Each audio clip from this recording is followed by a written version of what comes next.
జగన్మోహన్ రెడ్డి గారు గత 5 ఏళ్ళు రాష్ట్రాన్ని నాశనం చేశాడు. 11 సీట్లు వచ్చినాయి. అన్ అదే కాక ఇప్పుడు నమ్ముకున్న నాయకులు జగన్మోహన్ రెడ్డిని విడిచిపెట్టి వెళ్ళిపోతున్నాడు. ఇంకా జగన్మోహన్ రెడ్డి రాజకీయాలకి పని చేయడు అని చెప్పి కూటమి నాయకులు అంటున్నారు. చంద్రబాబు నాయుడు గారు కానీ, లోకేష్ గారు కానీ గట్టా. నిజంగా ఇంకా జగన్మోహన్ రెడ్డి గారు రాజకీయాలు చేయరంటారా? గతంలో కూడా మా పార్టీలో 23 మంది ఎమ్మెల్యేలు వెళ్ళిపోవడం జరిగింది. ఆ రోజేమి మేము బాధపడలా. ఈ ఎమ్మెల్యేలని కొనుగోలు చేయడం అనేది, ఈ నాయకుల్ని భయభ్రాంతులకు గురి చేయటం, రకరకాలైనటువంటి ఇబ్బందులకు పెట్టడం అనేది తెలుగుదేశం పార్టీకి అలవాటుగా మారిపోయింది. ఒకరో ఇద్దరో నాయకులు మారిపోయినంత మాత్రాన, ఒకరో ఇద్దరో నాయకులు రాజకీయాలను విరమించుకున్నంత మాత్రాన వైఎస్ఆర్ కాంగ్రెస్ పార్టీకి నష్టం ఏమి ఉండదు. 40% ఓటు బ్యాంక్ ఉంది. అది ఎన్నికల్లో కూడా రుజువైంది.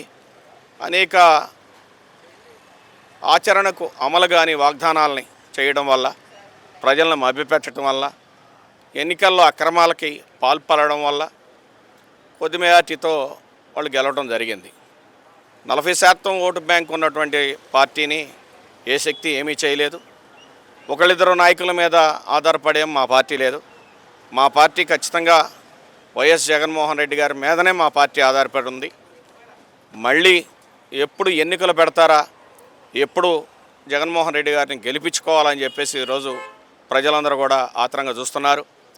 జగన్మోహన్ రెడ్డి గారు 5 ఏళ్ల పరిపాలనలో ఆయన ఏ మాట అయితే చెప్పారో, ఏ వాగ్దానం అయితే చేశారో అవన్నీ కూడా 100% అమలు చేసినటువంటి నాయకుడు జగన్మోహన్ రెడ్డి గారు.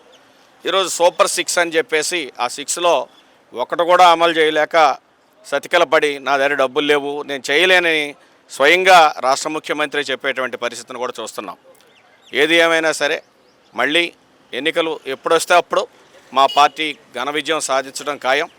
ఈ రాష్ట్ర ప్రజలకి అభివృద్ధిలోనూ సంక్షేమంలో జరిగినటువంటి అన్యాయం ఏదైతుందో దాన్ని ఖచ్చితంగా మేము ఆ లోటుని పూడ్చి మళ్ళీ జనరంజకమైనటువంటి పరిపాలనని 100% అందించడానికి జగన్మోహన్ రెడ్డి గారు, వైఎస్ఆర్ కాంగ్రెస్ పార్టీ సిద్ధంగా ఉందని తెలియజేస్తుంది.